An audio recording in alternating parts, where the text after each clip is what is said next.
Hello, everybody. Hello. Good afternoon. It's good to have you. I have a special treat for you. But before we do treats, let's kickstart this show and I'll tell you who I've got and what we'll be talking about. Welcome to the Amma Manson Show.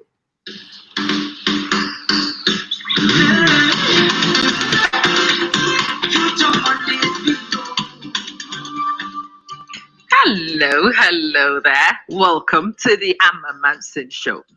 So, hopefully, you are not a stranger here. But what goes on here is education, definitely some empowerment. We add humor, information, and just a good vibe generally. It is not just a talk show, it's a live show. We talk about life, we unpick life, we find solutions to the things that stress us in life, and we make progress together. It is the Amma Manson Show, and my name is Amma, your girl, your educator, your motivator, and I kick your hind wherever we need to. Enjoy, invite other people to join in, and hopefully you have a wonderful experience on today's show. Let's get straight into things. Well, hi everybody. Hello. We have a guest, and I'm going to introduce my guest in a minute. My guest and I will be talking about womanhood, so I hope you've taken note of the title. We'll be talking womanhood because we are both women. We will talk dreams, aspirations, empowerment. That's the general thing. But obviously, as we talk, we will tie those themes in with specific examples. So good afternoon and welcome. Hello, Angela. Hello, my dear. How are you? I'm very good. It's good to have you. It's an absolute pleasure to have you here. Now, most people have no idea which Angela I'm speaking to. So would you do us the honor of introducing yourself the way you want us to know you? Take your time. Tell us what you want us to know about you. Okay, so I am Angela Asanta Armar. I am a London-born Ghanaian, so currently in the UK, originally from Ghana, Osu, Okay. on the one side. And I am a mother of two lovely boys, Kojo and Kofi. Okay. And I am also a lawyer, an intuitive life coach. I sing, I'm a singer-songwriter, and I'll say a champion of mothers or of women and family. Yeah. So that's my brief introduction. I love that. And I'm going to unpick some of them to ask you questions about. I mean, what you have there is a very interesting mix. To have a lawyer amongst us is exciting. But then to have a singing lawyer is something else. You know, that is an unusual combination. Tell me about that one. How do you become a singing lawyer? Well, the singing became before the lawyer, so that one was easy. Before the lawyer. Wow. Yeah, because I've been involved in music since I was a child. I have sung in choirs. I play the violin. I play the viola. So I was very fortunate. My mum really enabled me to embrace that love as I was growing up. So I would play in different orchestras. I would sing in different choirs, and it was just wonderful. That was my main passion. I traveled. I got to meet different people, and so I have kept that. And it's only actually in the last 3-4 years where singing as a solo passion has come up, where I'd actually write songs. But it's part of who I am. I didn't realize, but it's actually part of who I am. So the singing came first, and then the lawyer. It's been almost 16 years. I've been qualified now as a solicitor in the UK. So yeah, that came later. That is interesting. My good gosh. So if you started singing, what actually diverted you from? Because I'm expecting if you're talented in music, and most people would encourage you to develop that one. Mhm. So how did music become the general and the lawyer part also happened alongside? So funnily enough, music has only ever been a hobby. I had decided very young. I don't know. I decided very early on, like when it came to singing, but especially playing the violin. I said, no, I'm just going to do this as a hobby, because if I do it my thinking was, if I do it professionally, I'm going to fall out of love with it. So I wanted it just always to keep it as my passion, and I did that. You know, I did that up into my like mid 20s, 30s even. Um, and so that was my mindset. It was only ever something I was going to do to entertain myself, to entertain others, you know. And getting into becoming a lawyer, I can say I tried that out. It was when I was around 16, 17. I thought, oh, law seems a bit interesting, let me test it out first. So I did 2 years of law, A level they call in the UK. Right. And I thought, oh, okay, yeah, this is not bad. So then let me go and do this at university. So when I went to university, I did law and French law, because I'm also a lover of language. I learned about 3 or 4 European languages. Um, and I followed that path. And my desire to do that was as a means of helping people.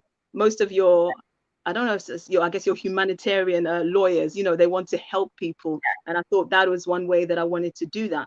So I followed that path. I qualified. I specialized in employment law, because I just felt like I could reach more people that way, because you would either work for somebody or have somebody work for you. So I was like, you know, it's a very easy thing for people to understand. And yeah, and like I said, later the singing came and I started writing. And so it is still there. It's not something where I think, okay, yes, I'm going to work to be like a, you know, a huge icon or something. I sing mostly for myself first, because it really connects me with who I am. But then as I share it, then people enjoy it. So I'm like, oh, okay, cool, I can do this. This is very interesting. I mean, it's one of those concepts at the moment where somebody says to me, "Oh, you 21st century women, you want it all." I'm like, yes, you are absolutely right. Just as 21st century men and 20th century men, 16th century men, even the third century men wanted it all. They wanted wives, they wanted a career, they wanted public respect. And it's almost been like the ladies have to choose one. You stick with one. Mm-hmm. For the first time, I want it all. And I think there's many more people who do want it all as well. It's been interesting listening to how you came here. Let's talk about Ghana. So when I put your feelers out, somebody says, well, how is somebody who's London born connected enough with the homeland and want to go home and do stuff? Tell me about it. How involved have you been? Well, I was, I guess I was fortunate enough. I first went, although I was born here, I first went to Ghana when I was 6 months old. And I got Right. to spend some time, you know, with the family and everything. And I believe that actually bonded me to home, to the land, you know, because as much as I've been here, I went back as an adult for the first time, probably early in my early 20s. But I've always had an affinity to home. I've always known it as home. That's And cool. anytime I step onto the, you know, step off the flame and step onto the land, it is like, oh, okay, now I can be me. I'm home now. Even though they recognize you, you're from Abuchi, you've got this accent, the way you dress, everything, you know, they can see you, but the soul, the heart knows, okay, I can breathe easy, like I'm home, you know. And so I have a lot of my family is still there. I have cousins my age, older, younger, um, that are there. My, you know, my aunties and uncles that, you know, still very current.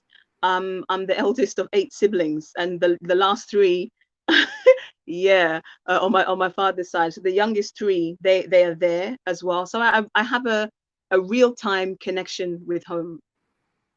Right. So you are not the proverbial returnee. You are actually a returnee who is well connected. I would like to say so. I'm connected. I guess not physically yet, but in my heart I'm connected, and I think that is what makes the difference. The same way that my children, my 2 boys, so they've been a couple of times since they you know they were there, and even the first time they went there and they could remember going there, when they came, because they spent a couple of weeks with their father there, and they were like, "Mummy, mummy, mummy, I want to move to Ghana." And I'm like, Oh, wow. So it's like it's almost like I almost felt like, oh, I was the last one to get the memo. It's like, oh, it's time it's time to go now. well, I'm glad the two have left you. I mean, it's important. It's you can't understand slang. Sister, today you will better go and get headphones or find a translator because you will understand enough. Leave us alone. We speak in English. All right. Oh, which one be the slang, and then I'll try and translate. Maybe Angela is doing the slangs, and I'll try and I'll translate it for you. Okay. It's very important that Angela does her slang and I do the translation. It will work. But yeah, it's one of the things people asked me, and I thought it was important that you got to explain where the connection is. Many people at home assume the people who live there are more patriotic than the rest of us, and that's a fallacy. That's a fallacy. I think sometimes we are even more passionate because we've seen other places where you don't quite belong. You see the differences in the things you could do for people at home. You've learned so much from people from the West came to Africa. They took things from Africa, took it to the West. And it's really important to me, your story, because your story is one of the ones that I'm trying to build with my kids, that you take what is actually developed in the West and you take it back home. So basically, you nick the ideas from the West and you return it for the benefit of our people. And it is critical, really. Absolutely. I agree 100%. And also just reminding people that, okay, so for those of us who are born and bred here, and this idea of the West, remember, we helped to build the West. We didn't go and it was just like that. We helped to educate them to, Africa being the mother of civilization. We are the ones that came to civilize the West. So it's not like they have something wonderful that they developed on their own that we are now kind of taking back home. It's like, no, even that is part of our heritage because we created that. But it's just the different, maybe the different experiences that we have had, the different things that we have seen, which are not better, but they are different. So the difference is important because, as you said, Sister Amma, I think when you're in a given situation, human nature is we get complacent, we take things for granted. So when we're looking across somewhere else and we're seeing the differences, we think, okay, maybe that one, that one is better. So people at home, the common, I don't know how, well, I was going to say, the common mindset, I can just speak maybe of cousins where it's like, once you've left the country, you've made it. Not knowing that once we're over here, we have our own challenges and obstacles that we have to face that you don't even have to worry about back home. And some of us would rather come back there and at least be received and be able to be ourselves, than be here and maybe earn the money some other people are thinking, would actually make a huge difference to their lives. I think it's balance, pros and cons in each place, and it's balance. But now is the time for me to be back home. Oh, I can't wait. And I'd want to do anything and everything I can to facilitate the return. You said something about coming to help the West build. Angela, even if we hadn't made any contribution to the West and you were 100% developed by the West, I would have absolutely no remorse in returning you where you belong because that's where you belonged in the first place. It's true. So even if it's 100% developed by the West, and you were taken, it would be the first time in my existence that Africa would get steal from the West. And I would have absolutely no remorse in making sure that happened. Do you know what I mean? I do indeed. A lot of things have moved from Africa that way. It's been a one-way traffic. And it would be very important to reverse that traffic to some extent. Right, guys? I think for some reason, Angela's camera has gone off. Angela, can you hear me? Okay, I can hear you fine. How is it now? Because my screen is frozen, but can you see me and can you hear me okay? I can see you, I can hear you. Okay, it's just my side then. The thing has decided to freeze, but I can hear you, I can see you. And we can hear you, we can see you, so no complaints there. Lynn says the cream of Africa is still contributing to the development of the West. Absolutely. And it's actually creme de la creme from Africa which is usually recruited to come to the West.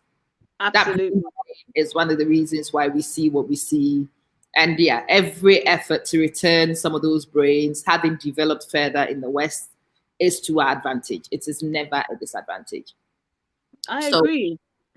We're leading towards destination, but let me ask you about empowerment, women empowerment. It's a word which is on my heart every minute of the day. And I know you identify with that one as well. Tell me what it means to you and the things you do to empower women. For me, it means to put myself in a place, because everything starts with you, the individual.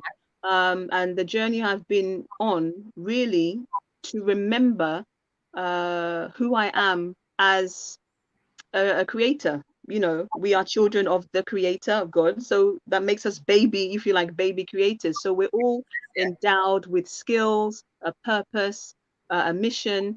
And the empowerment is actually just reconnecting to what we have forgotten.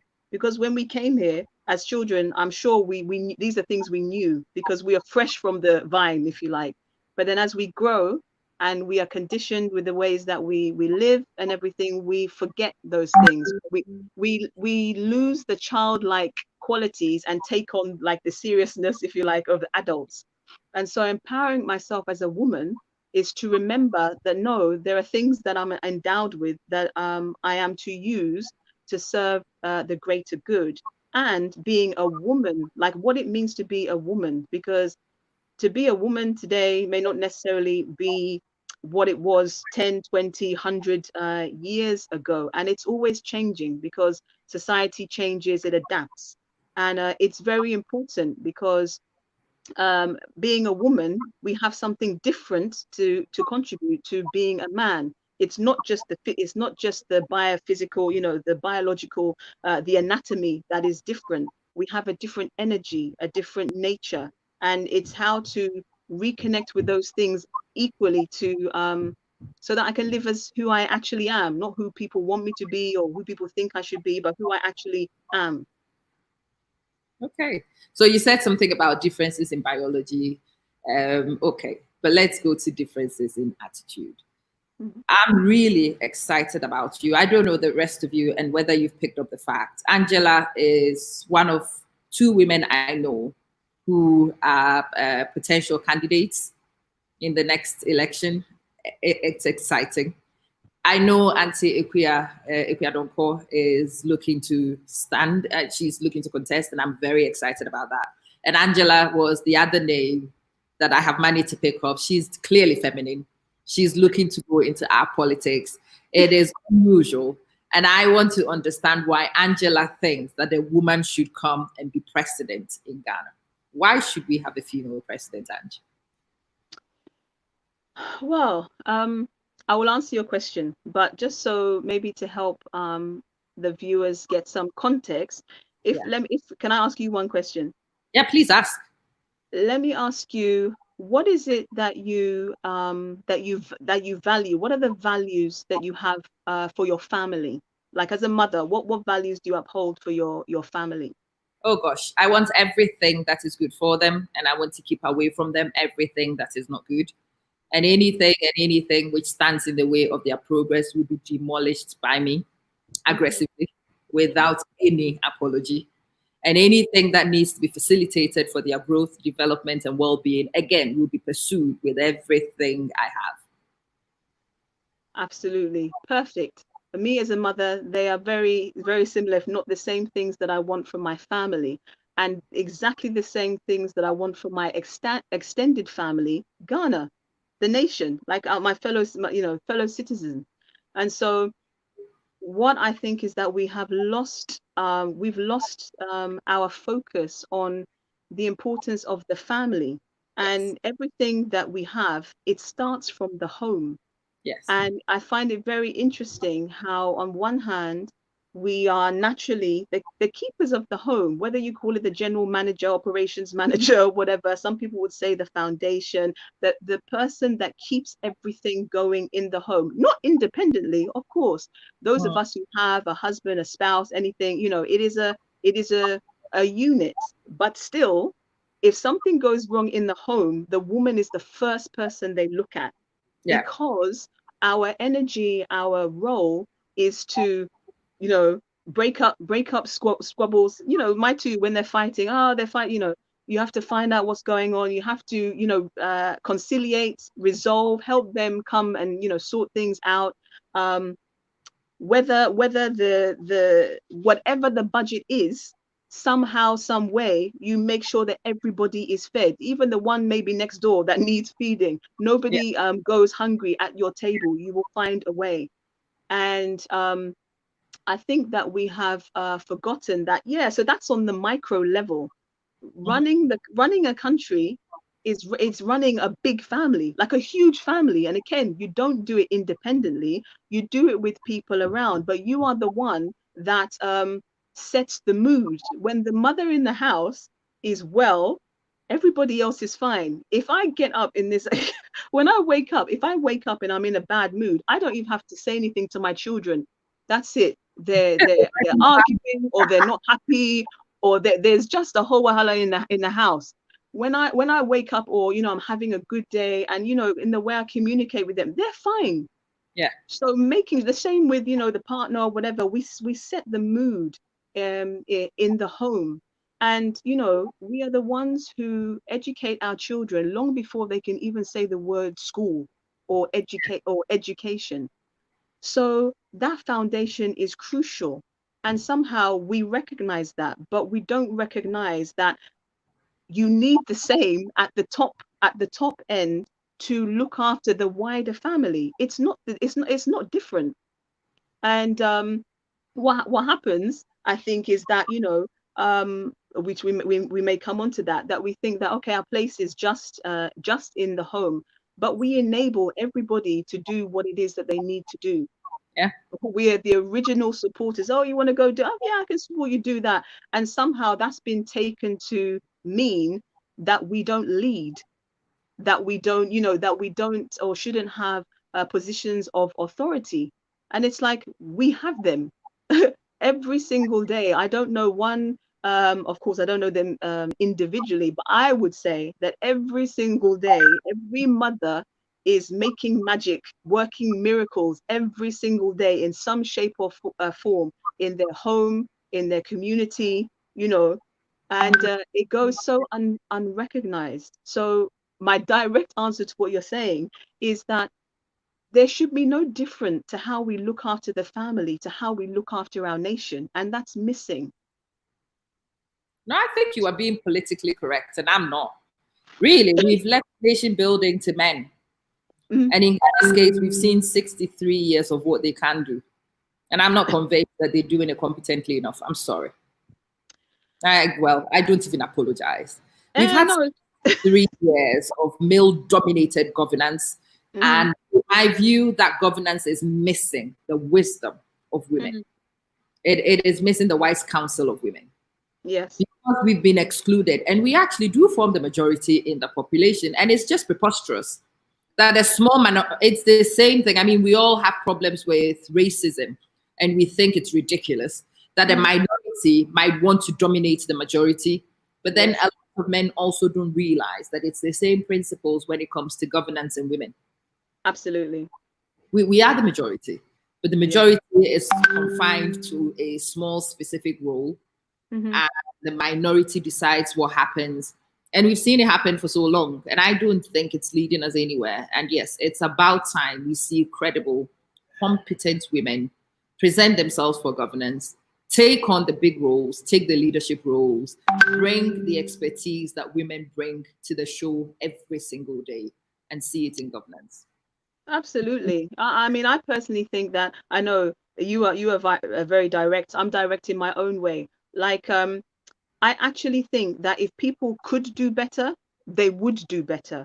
Yeah. So, and if what we're living now is all they can do, fine. It just means then that should be the biggest signal that, okay, so then you need different people to be able to do different things. We cannot do the same things and expect a different result. I think they call that insanity.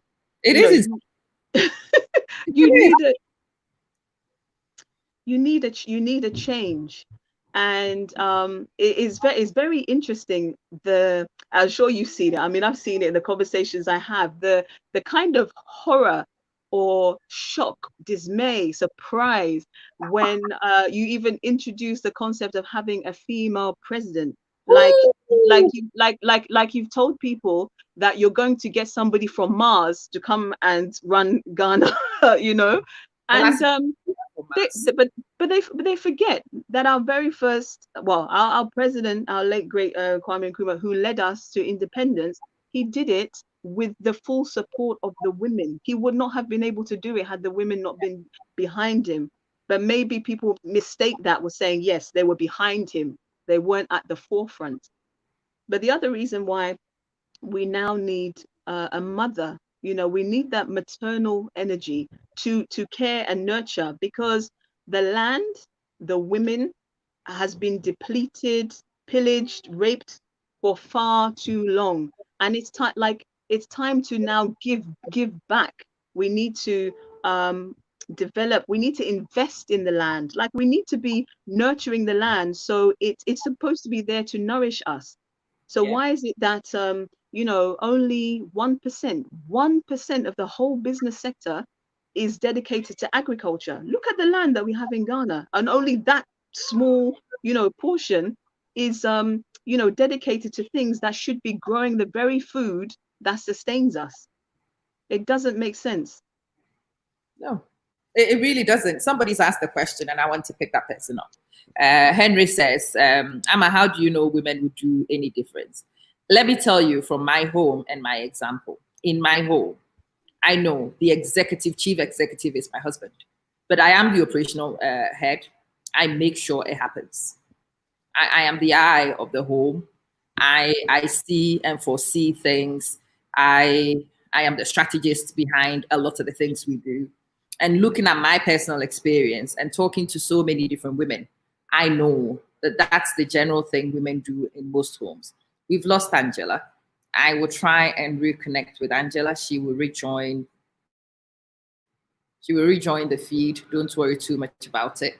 I will field your questions whilst I try and reconnect with Angela. Or the pop says she's right back. Welcome back, sis. All Sorry, right. dear. Yes. So yes, from my experience and from the people I know and the people I talk to, Henry, I think the strategy women will bring to politics will change things for the better.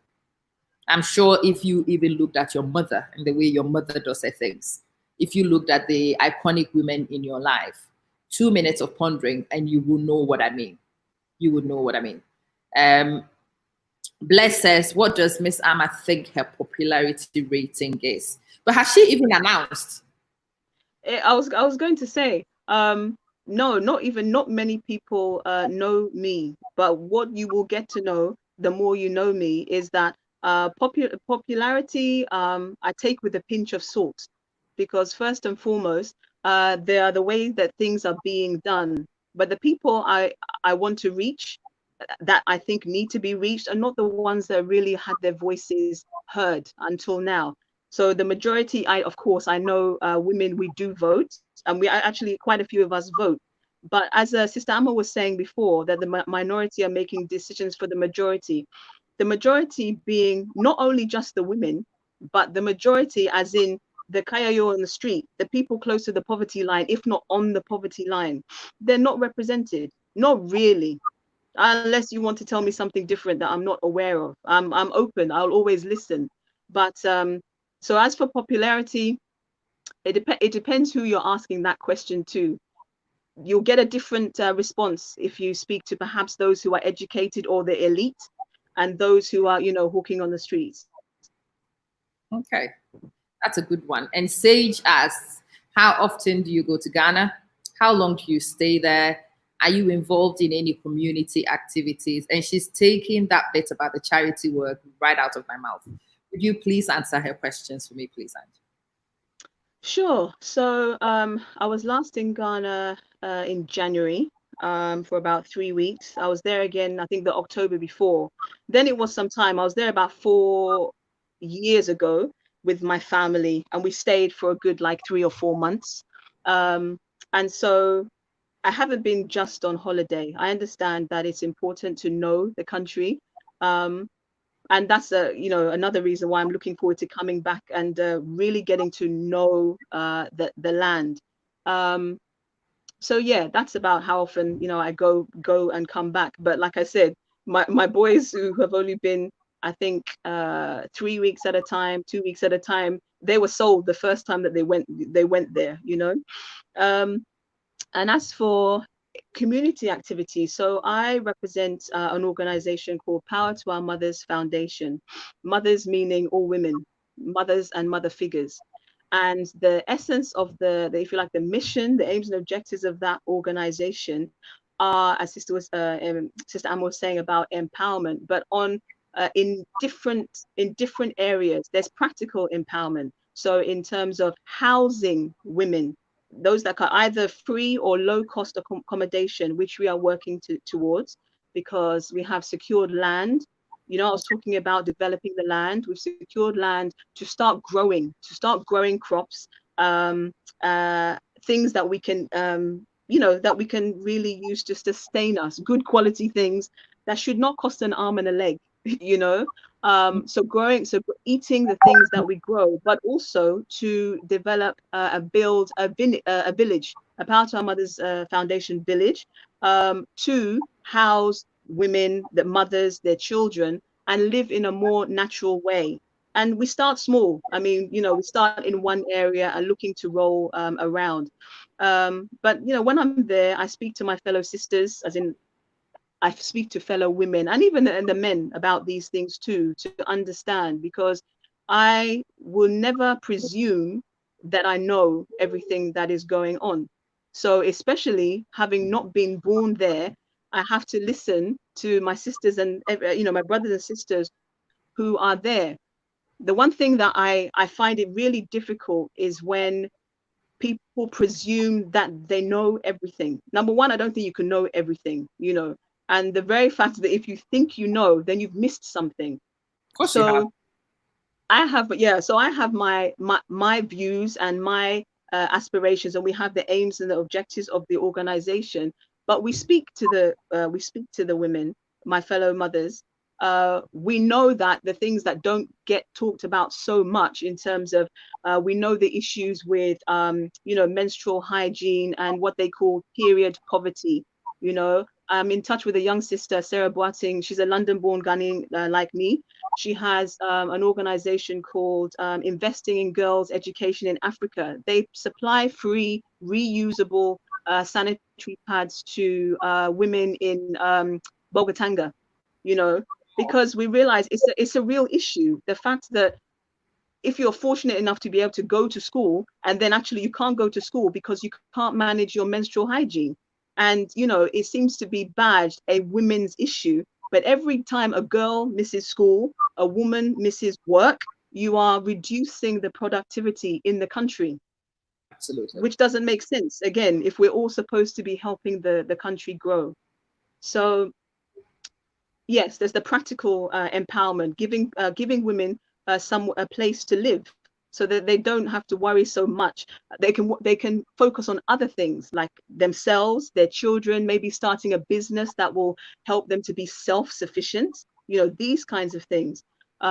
So yeah, I'm not saying that we are what can I say, boiling the ocean. Everything starts small, but what's important to me is not quality, is to start with something that actually means something and it impacts people, the smaller level, because once you do that, then it grows. You can build on that. So that's what I'm doing. I'm starting in my own small areas, and yeah, we're taking it from there. Right. I know the answer to this one, but I've got to ask you. Blessed again says that we have 6 months to election this time. Borders remain closed. We don't know when borders will be open. Is it ambitious to be going for presidency, or might looking at something like a member of parliament be a more realistic goal for this particular election? Thank you, Blessed.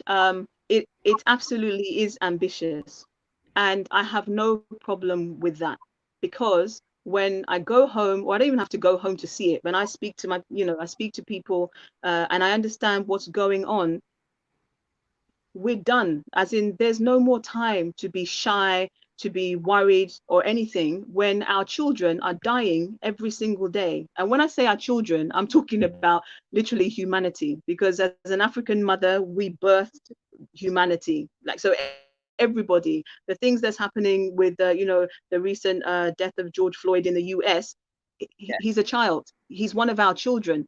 And the women, we feel that as much as our mothers are struggling and everything, that we feel that when each of our own, they lose their lives. So is it ambitious? Yes. It actually means nothing to me, because I haven't made the decision to do this for myself. If there is a, like Sister Amma was mentioning, Auntie Ekwa, yeah, any other woman who is bold enough to go forward and put their head above the parapet, they have my 100% support, because it's not something I think that is a privilege. I actually think it is our responsibility as Thank you. mothers now to step up for our children. We can say that, oh, the men this, the men that, whatever, but actually all that's happened is we are so supported. And it's so funny, Sister Amma, you're talking about, we see the race issue, but we don't see the gender issue. All No, we that don't. has happened is that we've been so embracing of humanity. We were so embracing of the Caucasians. Then looked what happened. We're so supportive of our children, including the men. We give everything. Yes, you go do this. I'll help you. I'll support you. And we neglect ourselves. Thank you. So I'm not saying it's our fault. I didn't say that, but it is our responsibility. Those of us who can, those of us who have support around us. I feel very. I take nothing away from my own intelligence, but I have a very supportive mother. I feel very fortunate that I've been able to learn what I've been able to learn, and I can be on platforms like this. And so it's our responsibility, those of us who have that privilege, to be able to speak up for the ones that don't. So ambitious, yeah, you can, anybody can call it what they like. I could go and I could fall flat on my face if I am able to convince one more woman that they should take the same path. For me, it would all have been worth it. It's not about me getting there, although I have plans for when I get there, but it's about, come on, fellow mothers, we have to do this, because our condition is not improving. And as the first educators, think about it. If our condition is not improving and we are the first educators, what is the quality of the education that we are giving to the future leaders? It starts with us. You've gone there. So that's my take. You've gone there. I mean, for me, when I heard that you were thinking about it, I wasn't even sure whether it was a rumor or not. But when I first heard it, you should have seen me giggling like a kid. Because for the very first time, absolutely, you are one of the most precious things I have come across recently. Just as I would protect any of my own, fiercely will I protect you, because you are very, very important for the empowered women movement. A lot of us have done a lot of talking, but very few of us have actually started acting. And the talking has worked up to a point. It no longer works anymore. At the moment, what would inspire the next round of women, encourage the next ones to be bold enough to go forward, is to see one of us do it. When Angela goes, see other women follow. When other people see Angela has actually, it's that impetus to try and be the first person, which is what we're missing at the moment. And I think what you've done is going to catalyze few more people who are competent enough, who are skilled enough, but just petrified of going forward. So yeah, very important to me that you are declared. I like the fact that you are flexible. I've told you of a few things I think you should look at and people you should talk to and whatnot. But whatever she chooses to do, whatever position is available, Angela says she's willing to take it. She would rather serve in any capacity than not serve. And that's a very important thing to me. Right. So people seem to say where we're going. Yeah, go on. No, I was just going to add. Yeah, no, I was going to add that it's true. I am willing to serve. but I am passionate that because of course it's not like we're not doing anything. It's not like there are not women in the cabinet now, you know. It's not like we don't have a role. But unless and until you have a woman at the head, and it's not an arrogant thing, but it's somebody to set the mood, to set the structure, to set the ethos, the spirit, um, then things will not change. They won't change, and it's not big. I would say, Sister Amy, you might say something different. I would Mm. say that it's not necessarily because people are incompetent, but they don't have what it takes because of who they are. It's time for the mother. Like it's time for us to now put our stamp on as well, because we come from a different space, a different mindset, a different spirituality. It's time for a change. But you know what is funny? I know many Mm, women know that they all have hidden ambition. They do. They mm, do. Ambitious. They know that they are competent enough. They know they can do the job. It's just everybody says, oh, we're gonna be ready for a woman. Well, nobody's ready for anything. If anybody thank told me that a mixed race man like Obama would be elected with even a drop of black to be anything else, any president elsewhere would have been a challenge anyway. But that a black man would become the president of the United States and be one of the most celebrated for a while, I would never have believed it, but I saw it with my own very, very eyes. If anybody told me that a person like Priti Patel would be Home Secretary of all things, an immigrant's daughter, do you understand what I mean? I But hear you. now I've seen Priti do it, and anybody else will look at it and like, okay, come on then, we can do it now. I'm not the first. It's been done. Bring it on. It's all about skills and it's all about experiences and competence. But it takes that first person to do it, to break that ceiling of fear. Yes, Lynn, it is a fear. It, A lot of us yes, are terrified. I'm one of those. People always say to me, oh, will you consider politics? And my answer is hell no. Bye. We're done. We won't go there. I have it's always true. been very aggressive in shutting people down with that one because I know the And me insults. too. Oh yeah. Oh, when I saw you, I'm like, okay, girl. Woo. I've Me too. thoughts. Yeah, I've thought some thoughts since I heard about you. I'm not allowing those thoughts to even settle yet, but they are there. Beforehand, I would not even let my mind wander at all. And that's why what you're doing is so, so important going forward. Because another person who is sat there petrified will look at you and think, okay, she's not guaranteed to win, but she's going to give it a try. You know, Mm, okay, people might mock you whilst you do it, but it mm. didn't kill Angela. It won't kill me either. You know, No, people have no. things to say about a lot of things, but yeah, it takes seeing somebody like you do things sometimes to give you the impetus to go.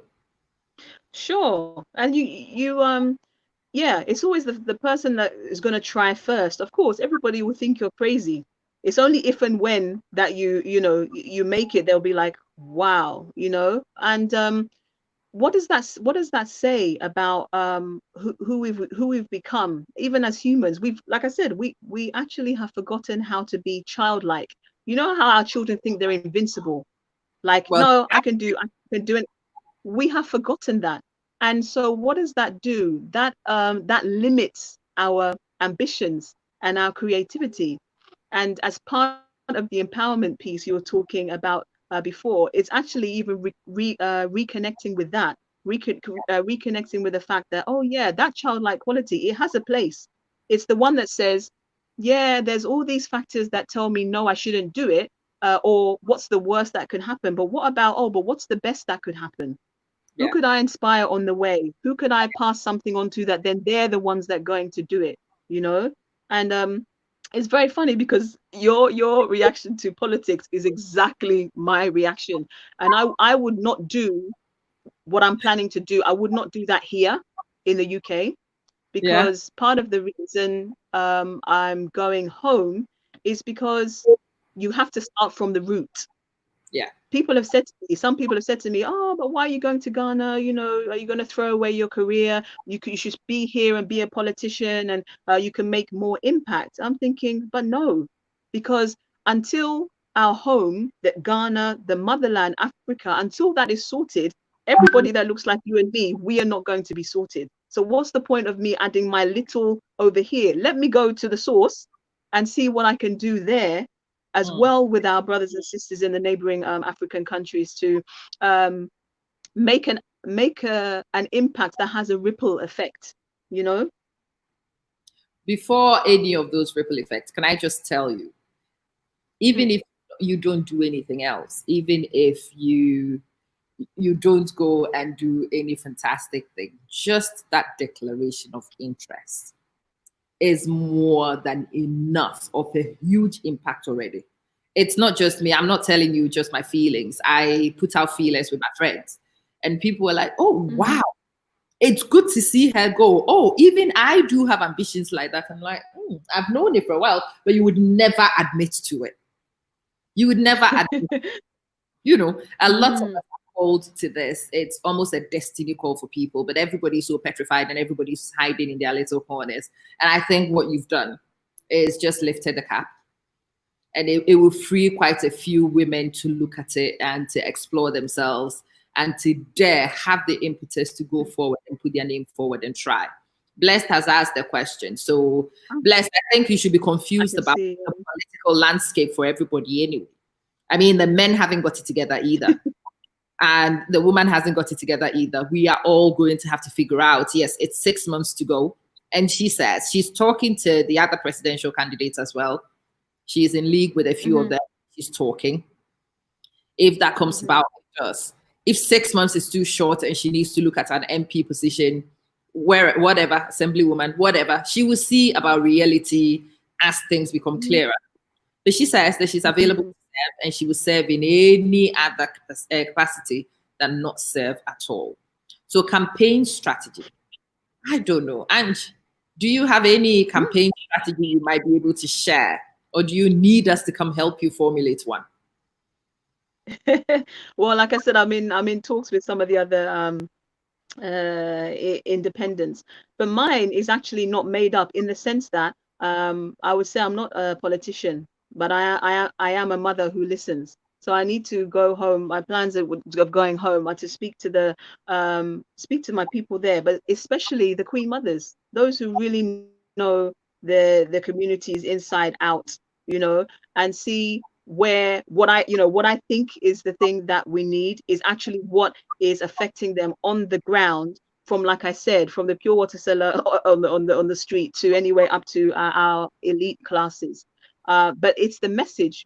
You would be surprised if you had told me 7, maybe 8 months ago that I would be sitting here having this conversation with you. I would have laughed in your face.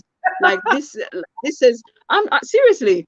I'd been on my journey of women's empowerment, and but it literally has been that short space of time in which I've been coming and going from Ghana. I've been speaking to women. We've got the foundation set up. It's like, oh yeah, we're going, making plans to go. Things can change that quickly. The pandemic and this situation in the US is the only examples you need to see how quickly things can change. So 6 months, yeah, sure. It's a short period of time, but literally I come from a place where anything can happen. And just the power of the message, that the fact that you know, all the mothers, it is our time. And it's not only because like I said, some people will say that, well, it's just about the women, what about the men? But you forget that we ourselves say, one of our own proverbs says that if you educate a man, you educate an individual. You educate a woman, you educate a nation. So the more women, just by sheer mathematics, the more women that you empower, you've empowered like how many communities within the nation, and therefore the nation. And we need a huge impact, because some things have been the same for too long. We are a funny community, really. We are a community who has truths, and we hide these truths, and we create these fallacies, and we hide behind the fallacies. This is the real reality on the ground when you go to Ghana.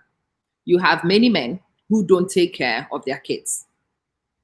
These men go off and do whatever. The kids are actually sorted by the women. The men wander off and do whatever they like during the day. They come home, having not put any food, money on the table, but they will still come and there will be food there magically and they want to come and eat. These are the communities we are from. The women have been the pillars in these communities for a long, long time. All the decision making in the home, all the protective mechanisms in the home, all the support mechanisms in the home, in many communities in Ghana. I'm not talking about urban ones. I am talking about rural ones. I'm talking about communities in the Upper West region, where women are the ones who sell their share butter to feed everybody, including the very man who claims to be the head but doesn't do anything. But the woman is not qualified to come to government. She can't even speak when they're around, but she feeds them. She clothes them. She protects them. And she makes them look good. She is not good enough to speak, but she does all these things. And I think this nonsense also has to be broken. We have been leading for a long time. We have been taking care of everything for a long, long, long time. Don't ever allow anybody to say to you that the woman's place in the kitchen. We left that place a long time ago.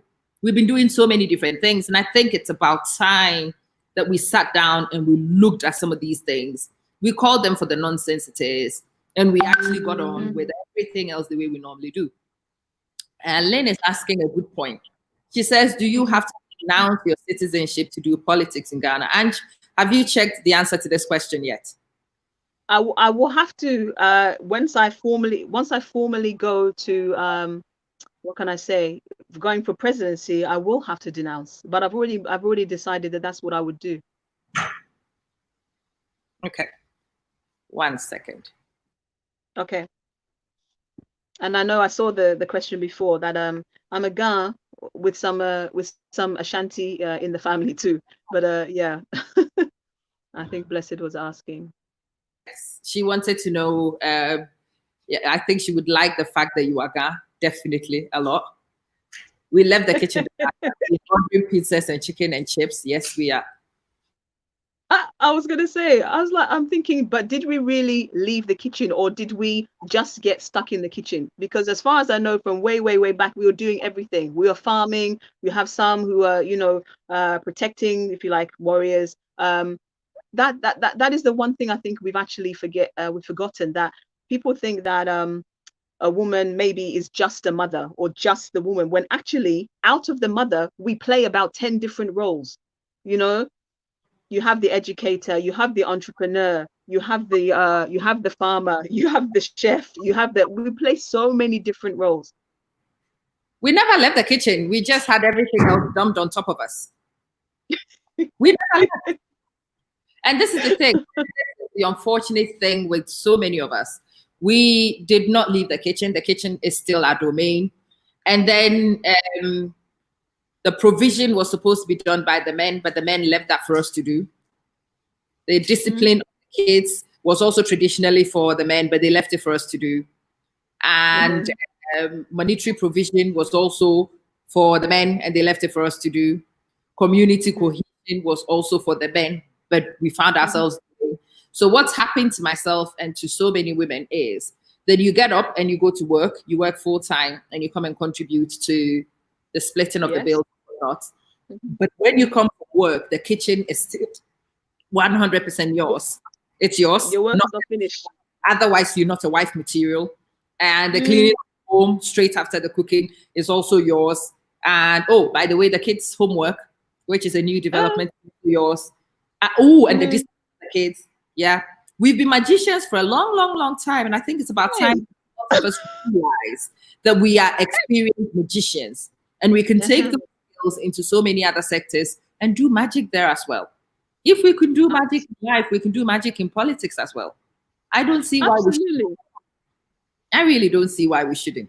Now, I didn't know the answer to the denouncement of the nationality vis-a-vis British citizenship because, unlike the American citizenship, you are not required to renounce your Ghanaian citizenship. And by your heritage, you are Ghanaian. There is no discussion with that one. By your heritage, you are Ghanaian. You may or may not have claimed it, but you are entitled to you. No, You are that much I know. Yeah. you are Ghanaian by heritage. I will go and I will do a little bit of homework and have a look as well, because we are allowed to be dual citizens, but I don't No, know. we are. Yeah, I don't know if a dual citizen can hold public office in Ghana. I have to double check.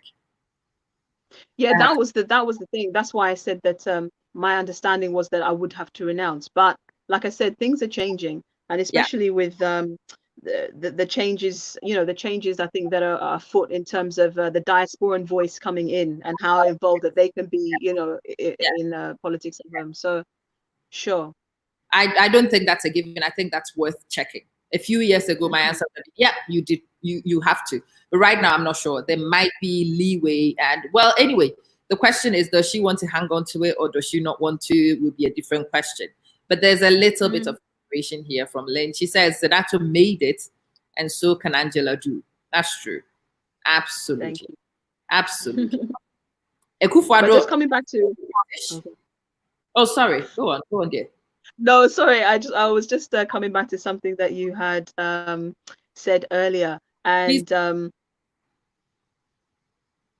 oh no, it was about the fact that it's basically the symbolism. So I'm going forward, and some of the women are either remembering or now thinking that, oh, actually, yes, I can do this. And actually, my message is that it's not about just having a female president. It's about putting, and I know that there are other organizations that I'm involved with even that are speaking this message. Yeah, it's not about just having a female president. It's having a woman's entourage, a female entourage, to better represent the majority of the population. It doesn't mean that I'm saying we're sucking the men, but I'm just saying a reshuffle is in order, and more of us have to be at the top so that we can actually put in place things as we normally do that takes care of the whole family, not just big brother, and leave little one there. True. And Lynn is throwing some deep punches. And this is one of the things you say to anybody, the detractors who will come screaming about you not living in Ghana. We need people who've lived in working systems and don't see corruption as the norm to come back home and eradicate corruption from Ghana. We do. Because when you are in the system and you see corruption as the norm, it is not as revolting to you as somebody who's lived without corruption. When you've lived elsewhere and corruption is not tolerated, it revolts you. It does. And it might take that to eradicate it from our system. Sure. No, thank you, Lynn. Very true. And but the whole corruption thing as well. So for me, it's actually it's a benefit that of course there's things for me to learn when I'm going home, and I'm looking forward to being welcomed back, it's among my own. But the benefit of not being at home is that I have some objectivity. I don't necessarily mean it's better, but I have a different perspective. And that's what, when you're creating something different, you need other things to bring to the table. Like I said, you can't create something different when you have the same old things. And the whole corruption thing, maybe a conversation for another point, but Ambassador Chiambore Kwao, Arikana Chiambore Kwao, she talks about it. The fact that in Africa, they keep us so focused on about what is supposed to be around $50 billion, let's say, of money that leaves the continent because of our own corruption in Africa. But they really detract us from the $500 billion that's been extorted out of Africa from other nations. So, just context. Yeah. Context is everything. Because again, most of us in the diaspora are so fixated with corruption in public offices, and I'm sick and tired of it now. I take it on every platform I'm on. People are on about, somebody was telling me about a government official who drives a V8. And I'm like, listen, we have too many V8s. The problem is not the V8s. The problem is the fact that they are publicly funded. But the person who's bought their own car, a person who is in their mid-40s and has been working a couple of decades and is willing to invest their money in a luxury car from their own resources is also not a sin. We can't demonize everything. We can't demonize anything that people do in the name of corruption. Yes, there are corrupt officials. we need to deal with them. Sure. But I think we also getting fixated with it sometimes. We are losing That's it. It's a distraction. important things because we are so fixated with this particular thing. We'll come back to that, all in the name of white material, yes. Can Angela communicate in any of the languages? Ga? Yeah, so Lynn said, Gang, you'll be Jimmy. I can speak Ga a little bit, Twi a little bit. And so, yeah, I need to upskill my Ghanaian languages. But that said, it's not an issue for me. If I can learn, if I can learn foreign languages, you know, I've learned Spanish, French, German, you know, these different languages, I can remember my own language. As a child, my mother used to tell me, because of where we traveled to and stuff, I would speak Ga, English, French, and Dutch, all mumbled up. Nobody could understand it, but I spoke it very fluently. I'm sure you can look up with it. You will find the Ga elements. When you go and you spend a few weeks in Accra, you've got an aptitude for lingua, you will pick it up. You will. Fatma's comment is more of an inspiration to all of us, really. She says, we couldn't leave the kitchen. However, conditions made us better at multitasking. Though the kitchen is still part of us, so is the running of the home or our country. And that's bang on, bang on, bang on. Absolutely. Absolutely right. Definitely. Teacher, doctor, counselor, driver, watchman, we are all these things rolled in together. And the important thing is the end. We've been community leaders for a long, long, long time. We've been church leaders for a long, long, long time. We are the ones who don't wear the official title, but we do the job.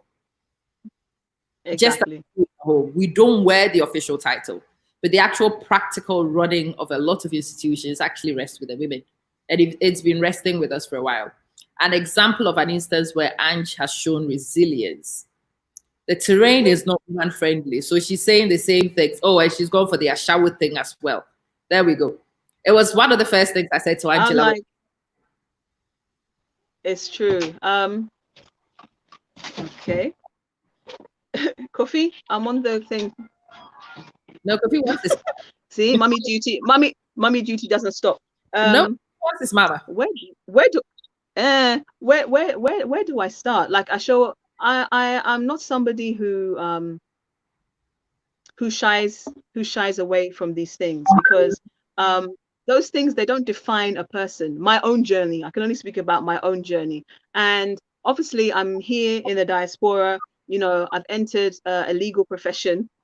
And of course, there will be things that you have to deal with as a woman, and as well as a black person here, as we are referred to, Africans. So these names, these insults, I expect them, because speaking directly as Sister Amma would, it just indicates to me a form of powerlessness. If this is all that you have to say, if you can't come with something constructive, then I don't need to. Like I said, I listen to everybody. You want to bring insults, that's fine, but if it's not going to contribute in any way to how we're supposed to be, you know, improving the land, I don't have time for that. Like somebody said, 6 months to go. I don't have time for those things. But they said it just reminds me of, like, you know, what they teach you at school, at least in the diaspora. It's like, oh, sticks and stones will break my bones, but names will never hurt me. Those things, they just haven't taken hold with me. You know, I've been called names in the past. Whenever you dare to speak up about anything, whether it's a man, and it could easily be from the women, also, isn't it? Because it will certainly be from the women. Be sure about that one. Exactly, because what I mean, let's put it all out there then. So what is it? It's like, oh, but how did she get to that position? Did she sleep her way to the top? You know, did somebody pay? Yeah. You know, and it's like, really, that's all you have to bring?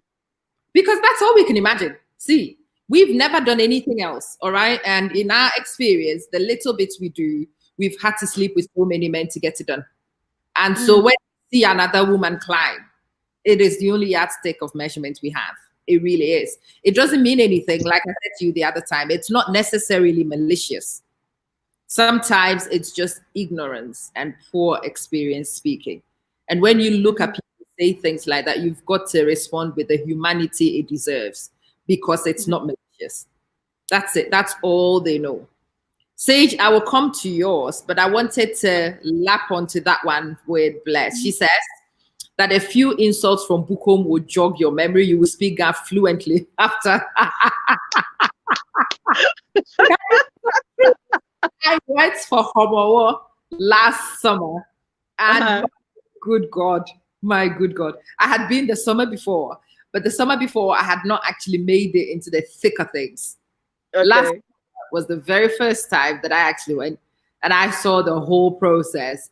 And at one point, my kids were consoling me. Come on, mom, it's okay. It's not scary. Oh, goodness.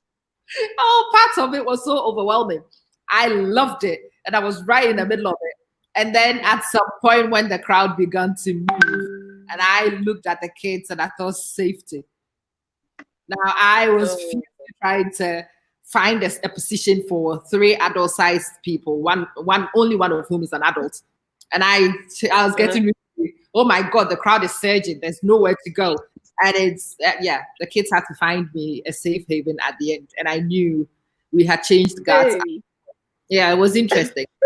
But Sage wants to know the first 10 things you would want to do in position as president.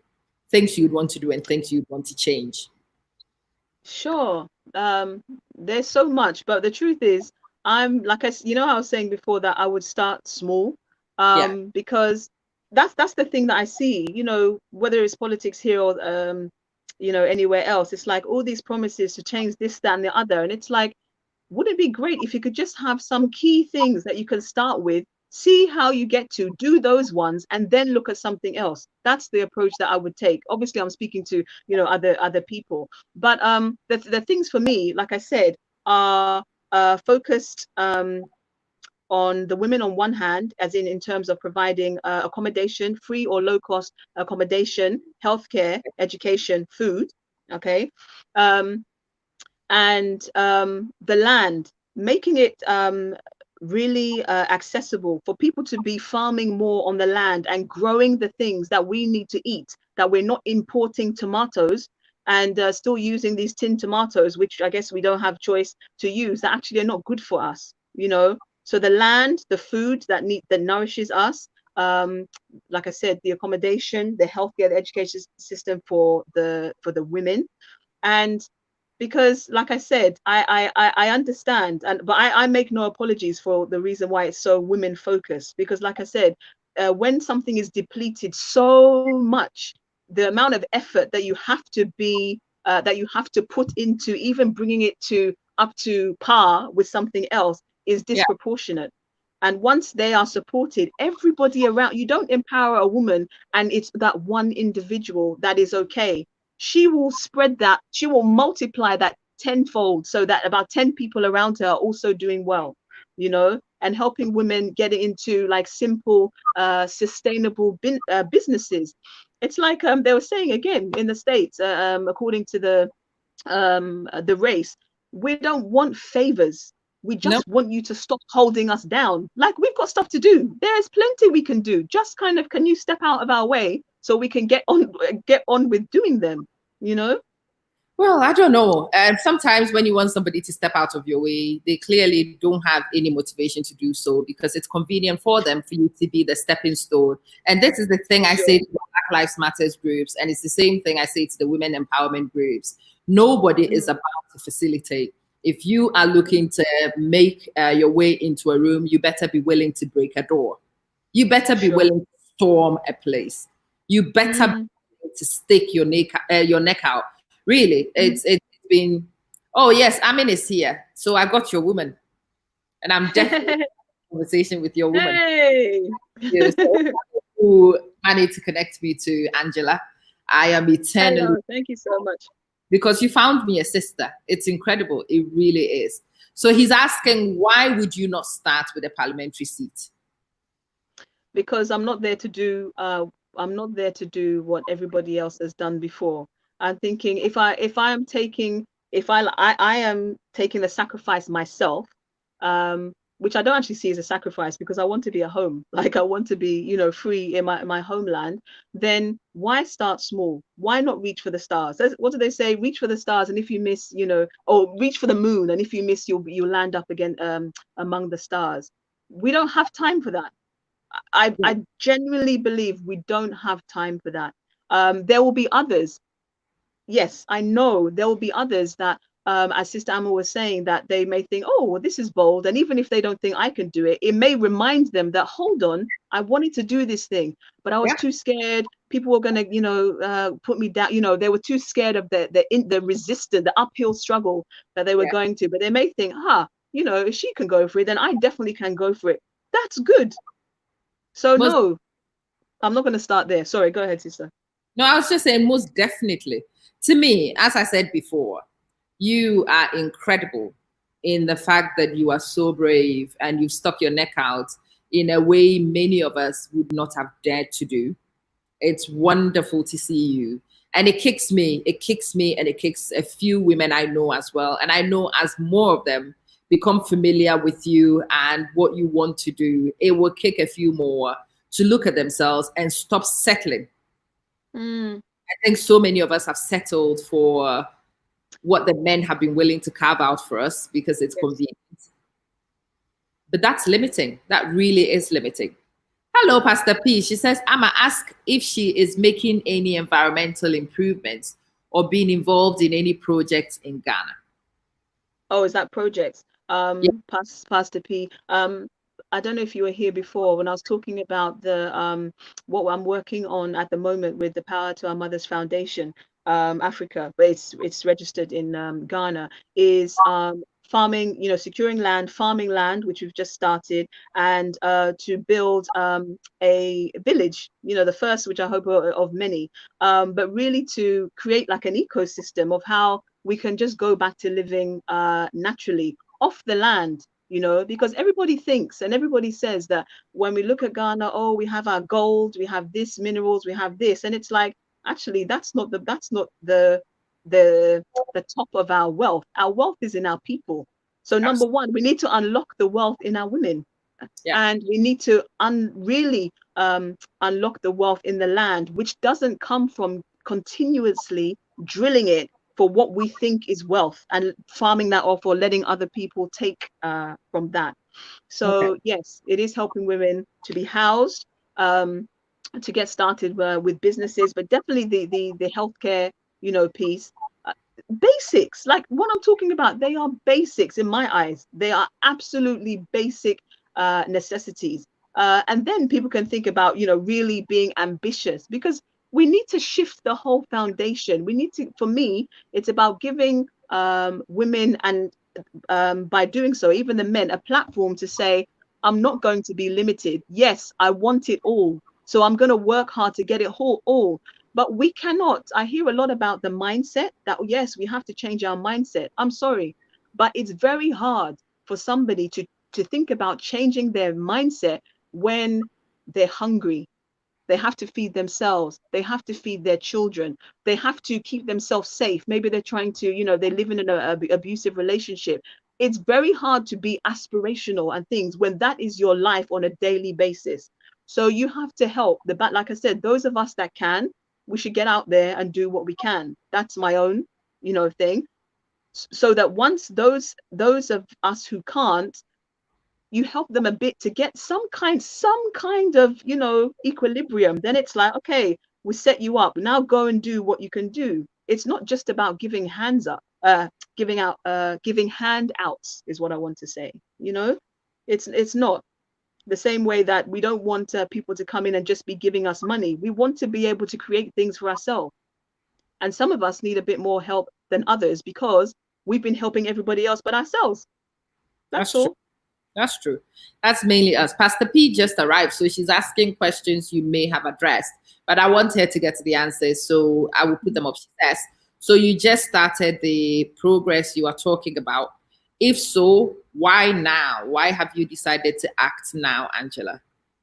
So it's been about 8 months, I guess, since I've that I actually decided that I would come and start taking this path.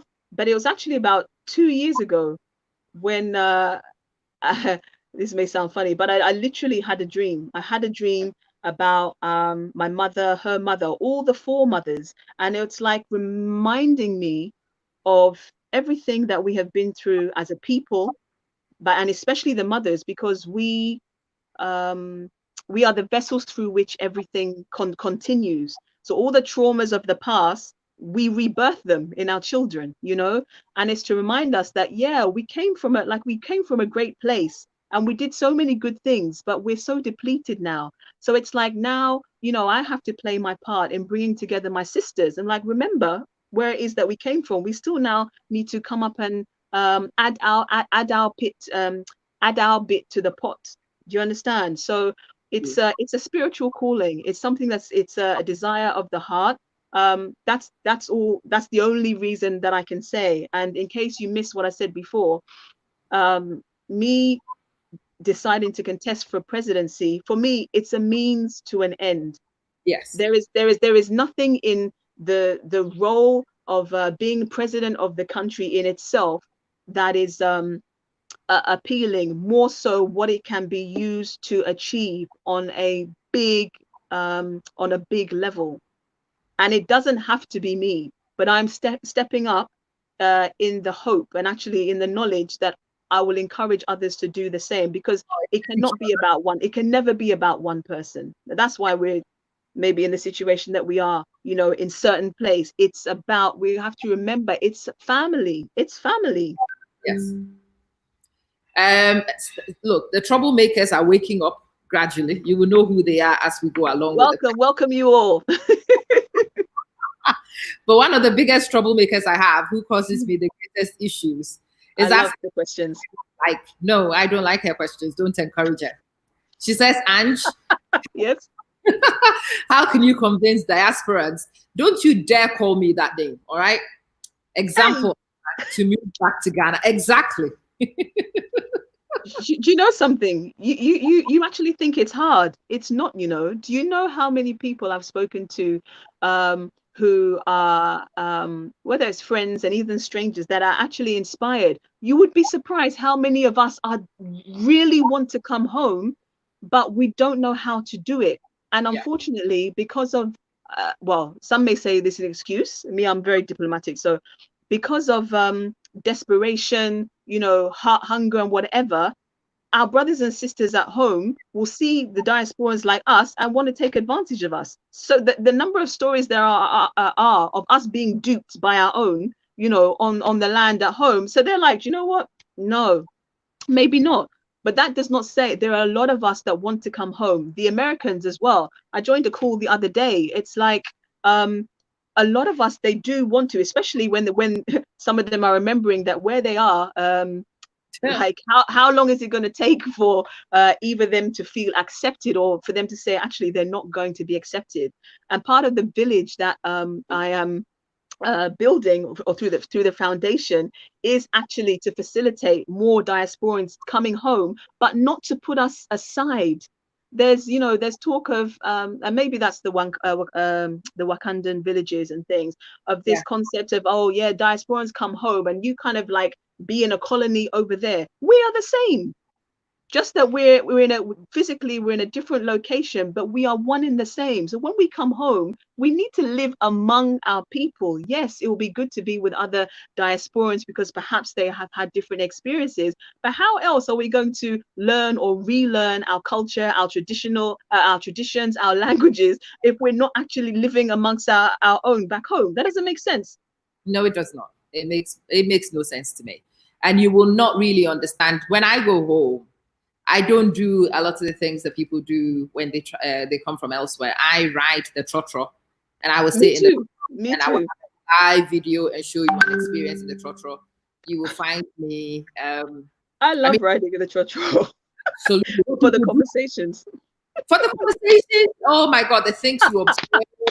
You understand. So the last time I went and we did a proper ride, we live after Pokuase, so it's quite a fair distance from where we are, and we jumped on the trotro going to Accra Central. And that was one ride. The traffic was horrendous, so this guy decided he was going to dodge traffic, and he went on the side. It's not even a road. It's not. These lungu lungu they find to divert themselves into. It was the most wretched vehicle I've ever seen on the most wretched road. And everybody else was sat there. There were people in office gear getting ready to go to the offices. There were market women who had their stuff in their laps. And I saw the state of the car that day, and I thought, oh Lord, something's got to be done about the kind of cars which are kept on our road. Do you see what I mean? But you have to be in one of those to actually come to those decisions. Because whilst you ride in your fancy V8, you have no idea how the ordinary people live. Exactly. Even if I explain it to you, it just doesn't make sense as much as it should do. So yeah, I don't think I've ever had a boring trotro ride yet. Like, something is always happening. I usually end up laughing. So there's always some kind of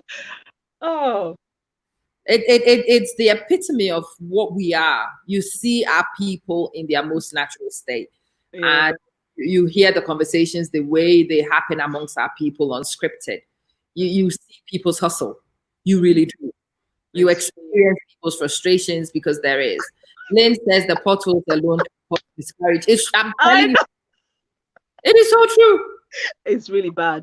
But yeah, I mean, but this is the thing that like one of the things that doesn't make sense to me, as much as you know, the portrayal of Ghana outside Ghana is that it's one of the most, if not the most progressive African country. I don't take away from its progresses, but how? I always ask myself, how is it that I go to the country, I leave 5 years, I come back, and the same roads are unmade, the same potholes are there? Oh, I think, Ange, the problem is you've not been to the neighboring countries. I promise you. Okay. I'm telling you. And I think that's one of the things which a lot of us are guilty of. So when you've not seen the other countries, when you've not observed the you've not seen deterioration in those places. Wow, okay. In comparison to the West, you are likely to come to certain conclusions which change the minute you go elsewhere. So I had a family member who went to Guinea Conakry in Guinea on an assignment. And through this family member, it was just hilarious to listen to their rhetoric. The places they go to, and it's like, when I go to Ghana, please remind me to beg everybody that I called a thief. They are not thieves, they are all saints. Remind me to tell people in Ghana, corruption, we don't know what corruption is. Remind me to tell people we don't know what filth and stench is. But yeah, when you've only been to Accra and you've been to Bukom and you've seen the area around the lighthouse, it is devastating. And then when you see other places on our continent, you realize why people still make us icons, because, well, as much as the progress is not satisfactory, it is slightly more accelerated than average in some places. And we don't detract from that. In comparison to other places on the continent, we've not done badly, but it's not good enough. We've got to do much better for our people. Sure. It's good enough. I mean, it's been interesting having this conversation. I've seen a few people texting me on the side. It's about time. Yeah. One of us actually stood. And it's about time that when one of us stands, the rest of us also stand in the mirror, including me. And blessed beyond belief, don't you dare make a comment about this particular.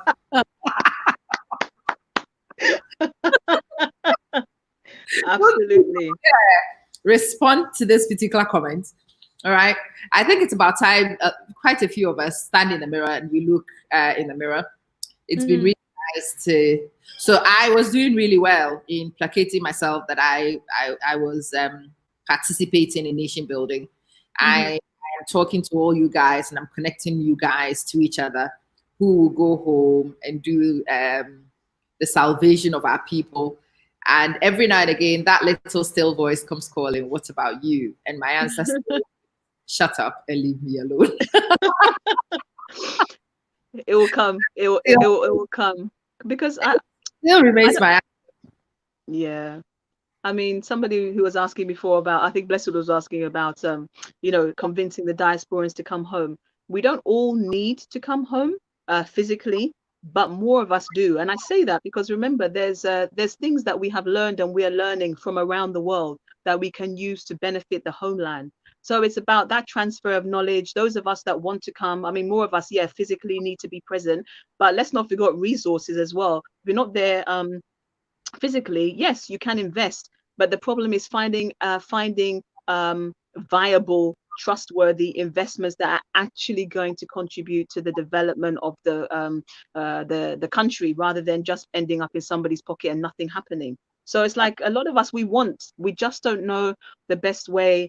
And imagine, you see, that's the disconnect. Those of us who, for instance, maybe don't speak any language, or we don't actually even know where in the country to start. We're lost. We don't know who we can trust. And they're the kinds of inroads that we need to make. It's not because we're just sitting here like, oh no, when the country is better, we'll come there. Although some people have that view as well. Yeah. It's for us to go and help make it better. Well, I'm sorry. I was going to ask, who's going to make it better before you come? Exactly. No, it's not going to happen by itself. What we don't realize is that each component, each part is crucial. Like, we need people to be at home, but we need those of us who are not home, so that we all put what we've got together, and then that's how you make something. You know, it's not, we are far less different than we think, much more alike. Just like I said, different experiences. Yeah. We sure are. And that realization, I mean, so when we spoke, one of the first things I said to you was to speak to Kofi and the other boys, because when I started speaking to them, because I am distant and I'm not actually connected to anybody directly, the minute I started talking to them, I started seeing similarities. Similarities that I didn't think that everybody would see on their own. And because I was the distant observer, when you spoke to everybody and you listened to the ideals, I realized the ideals were not too different. Yeah. And so I wanted everybody to talk to everybody. If you ended up forming a coalition and working together to move forward, I think you could put more together and waste less resources. But Sure. even if you didn't, you would learn from each other. Yes. You would champion each other on, you would support each other, because you guys are the most important step towards our political liberty. Because with you guys, people will begin to realize that you don't need to be in a big party to do stuff. But what is for our people is that if you don't have the protection of a party, you have to really serve in order for people to vote you back in. Yeah. So people in the past have done whatever. They've not really done any service, but they've been protected by parties and loyalties and whatnot. For the very first time, if we have a group of independents, be them MPs, be them presidential candidate, presidents or whatever, when you are in without the protection of the boys, you have no alternative than to work hard to remain where you are. Yeah. And when we get there, our politics will change. Our politics will transform. It really would. So we are talking. Yeah, go on, Ange. Sorry about that. No. I was just going to say, yeah, that's it. The face of politics needs to change. And we were talking earlier about, you know, why women don't want to go in, because there's that tension. There's this. I think Akufo-Addo said, is it a year, maybe 18 months ago, about he doesn't see enough activism and dynamism from the women. But as you was talking about earlier, look at all the things that we do and have to do before we've even opened the door to leave the house. And yet somehow that gets translated to, but we're not brave enough, or we don't work hard enough. We've done like 24 hours work before we've even left the house, you know? But it's like you said, and I echo that, it's like for us to realize we don't need anybody to put value on us. We are the ones that have to realize our own value. It's not arrogant. It is a fact. It is the truth. But nobody's going to do that for us. And the more of us that speak about it, hopefully will remind you, oh yeah, I'm complaining this, but actually maybe there's one thing that I can do for myself. And a lot of it is like Sister Emma was talking about earlier, about how you want it all. Yeah, me too. And I can have it. And it's not greedy, because the more that I have that is that keeps me happy, healthy, wanting to serve, that impacts those around me to also go and do the same. Like you said, we compromise way too much. We settle way too much. And what does that end up doing? It's not just a compromise for ourselves. It actually is a compromise for the whole collective Definitely. in micro portions. So I think in macro portions, in fact, listen, Mm. even if it's arrogance, men are permitted to be arrogant. Why shouldn't I be, Angela? Why shouldn't I be? It's true. No, that's a fair point. Even if it is being selfish, men are allowed to do it. Why am I not allowed to do it? Is my question. And that whole selfish. Sorry, go Exactly. ahead. Whatever name you put to it, men are allowed to do it every day without anybody batting an eyelid. Why not me? Yeah. Why not me? And I think a lot more of us need to wake up and ask ourselves that question. And we might find the answer already inherent waiting. Why not us? Why are we not enough? We're just caught. We're caught in our old ways. Yes, we are. We are. Like any marginalized group of people, we have been assigned a role. Yes. We have been forced into that role, and it's been reaffirmed by everything society says and society does. Yes. And whether we realize it or not, we also believe what society says and society does. And it's just become the norm. People will say that to you, I'm a woman, I can't do anything. I'm like, don't insult yourself, and don't insult the maker in that way. He's made you very powerful. Thank you very much. What do you mean you're a woman, you can't do anything? You have two hands, just as a man has. You have a powerful brain too. You know, Francis says our mothers taught us how to be selfish and arrogant, and you are absolutely right. And Francis, I am your mother, and I'm teaching my daughter also to be arrogant and selfish. And after a while, we will all learn to be arrogant and selfish. But you are right. Our mothers never taught us that we should also be arrogant and selfish. We should also be go-getters like the men. The men should go and get it, but the women should sit and observe. It's been our mothers who taught us that from the very beginning. That's true. And that's why I said that's why it's our responsibility. It's not a nice to have. It's our responsibility to re-educate ourselves and our children. Yeah. Oh yeah. Oh yeah. You are absolutely right. Bless says she also sees the similarities between you and Marek. Okay. She sees the vision similarities, and I do. There's no running away from that. I think what you all believe in and the things you want for our people and the things you want to change for our people are very, very similar. The similarities definitely outweigh the differences, and talking to each other and learning from each other is important. But the other group of people you need to desperately speak to, and I'll connect you to them. Okay. The first one is Jacob Osei-Yeboah. Jacob Osei-Yeboah is now twice a candidate. So he ran in 2012 and he ran in 2016. So he is a veteran. He's actually been to elections. He knows the political terrain like the back of his hand. He might not be in a coalition with you guys, but he should be your mentor. He is your go-to. You go to Jacob and you ask him what happens in the electoral areas and which are the problem areas and what you need to do where he knows it. He knows it. And it's a resource you cannot overlook. So I will get you two connected. I'll speak to Jacob and I will get you to speak to him as well. I think there's an awful lot to learn from him. And what is going to be more difficult to facilitate, but I still know that it has to happen. Leave that with me. I will have to get translators involved, but I want you to talk to Antioquia. She doesn't speak English, but she is your wise mother. She is a farmer. We need our mothers, yes. Wise mom. She is your wise mom. Doesn't speak a word of English. It fools a lot of people because she doesn't speak English. People assume that English is probably a measure of intelligence, and it's a shame. She is so intelligent. I know. She is so wise. And again, she's been an assemblywoman before. She has been a farmer. She's female. She's lived in the area her entire life. And she will be able to tell you an awful lot. She has started her own political party, believe it or not. She has her own political party. I think, well, I don't know about Nana Kunedu, but Antioquia definitely is one of the first women to register their own political party. She's illiterate, but it hasn't stopped her. She finds her own way. She's a stark illiterate. Say, hey, that illiterate, that whole thing, that just tells you about the concepts we have of education. Conversation for another time. It is. Many conversations for different other times, but yes, she's one to speak to as well. I don't know, those are the ones that scream at me every time I speak to people. Before you walk off, I like to give you the little bit I know and the little things. Blessed is asking if knows Equia. Have you heard of Equia Donko before, Angela?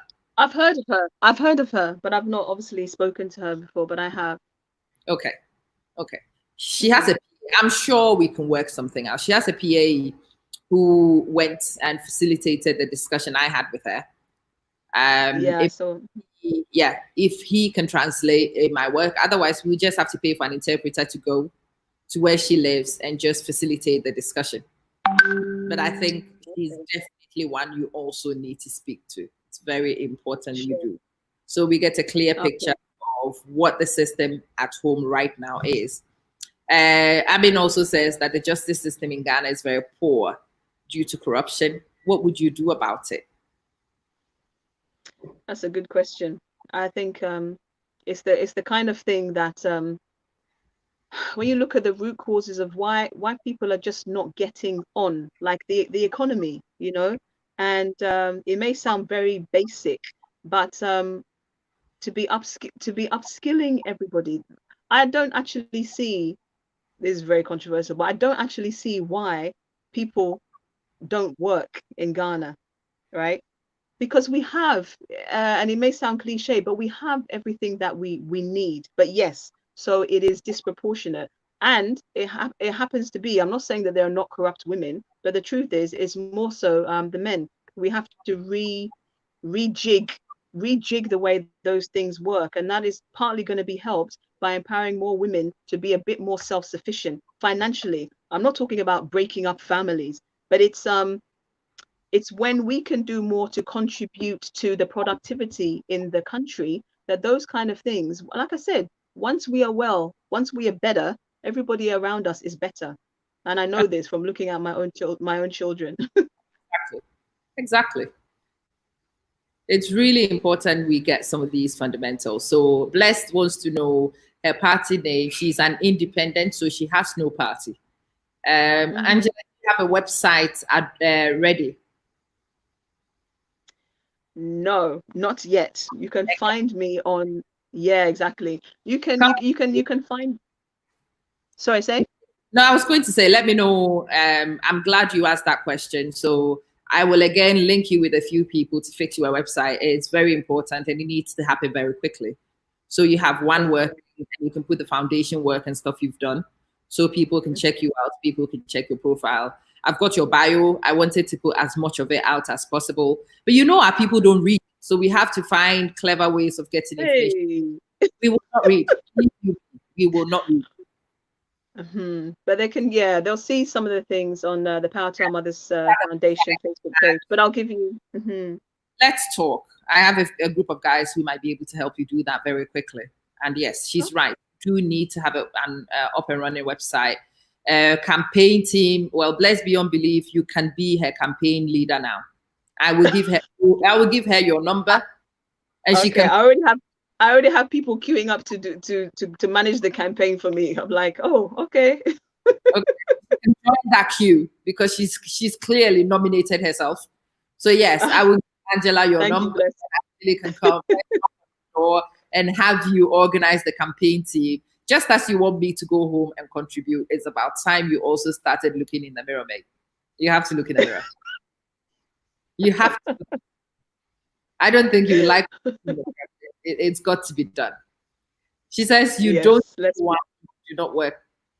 You will be going, who will be doing the slaying? All right. Women who are not working are busy slaying.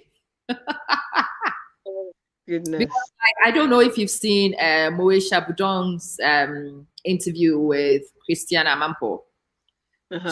Christina went to Ghana and asked this slay queen of ours about the economy in Ghana and why she does what she does.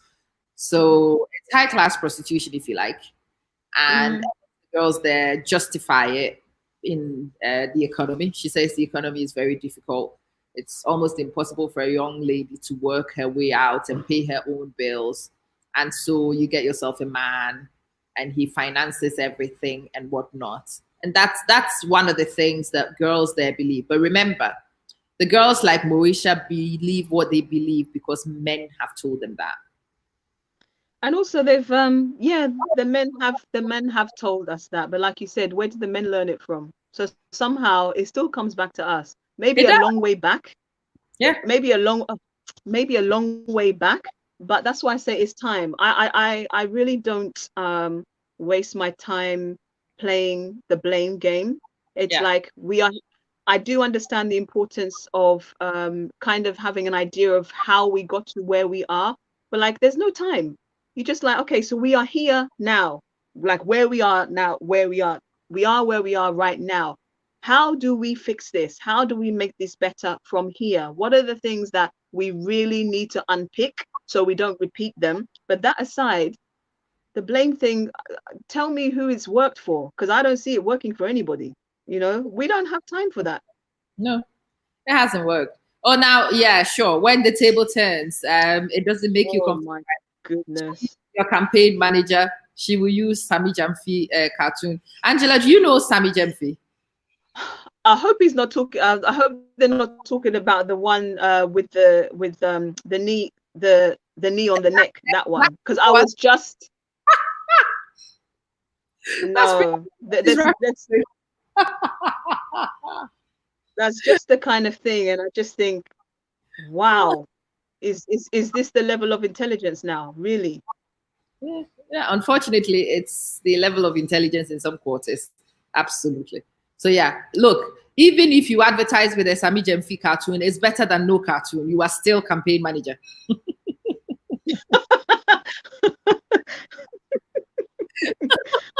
Honestly. Yes, Facebook, other social media handles. I've got Angela's Facebook. I will share her bio. I will put out the information I have. I'm trying to see how we can digitalize some of the things she has because Okay. I know you will not read. And that's why I found that video and shared it as the stimulus. Because with ours, videos are the best way to reach people. Yeah, the We'll visuals. talk on the side, see what else we can get out. Maybe a couple of videos of you explaining what you've done and what Sure. your is will be very helpful. Hmm.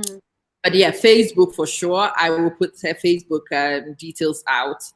I have her personal. Angela, do you have a separate one for the campaign or is it still just your personal one? The Angela Asanta Armar is fine. That's your personal one, or is that the campaign page? No, well, that is one that is separate. So I have other ones, but that's the one that I'll use for the campaign. So this is the campaign persona. Yeah, Okay. it's But even simple. for the campaign, it's better that you make a page out of that profile so that the pages just allow you a little bit more reach. Sure. When it's personal, Facebook assumes that it's got to have some level of privacy, even if Yeah. you're but if it's a page, then it's a public page, and Yeah, no, I have. easier. Yeah, I have one that I'm using. Well, I have one at the moment that I'm not using at the moment. So I will what can I say? Adapt, and then you can have that one. But that one's there. Okay. Let's talk on the side. You need to build that one. Yes, we do need a page. We need to come to a place and listen to you talk. We need to come and ask you all our questions and get inspired. I don't think that coming on my interview just once is enough. We definitely want more. Yes. Can you leave her alone? Her name is Amma. She's told you she's gone. No, not Armar with an H. Armar with an R. Right. Asante Armar. Yeah. Not with Okay. an H. Not with the H. Okay, there you go. Yes, Armar's also from the Clarks up that way. Listen to these ones. They want to know if you are Amele or Amoko. Hey, I am the first in my family. I'm a Mele, not Mele. You are now Amele. There you go. So have we satisfied all you guys? You leave her alone now. Thank you. They just want to know. It's fine. Yeah. Oh, they are your people. They are aggressive people, but they are lovely, aggressive people on my page. They ask you a lot of I questions love you all. to identify. It's good. It's good to ask questions. It's good to ask questions so they can fall in love with you. And Blessed claims she doesn't love us, but then she's hopeless. After 5 minutes asking a crazy question, she's in love and she can't help herself. Absolutely. Hey.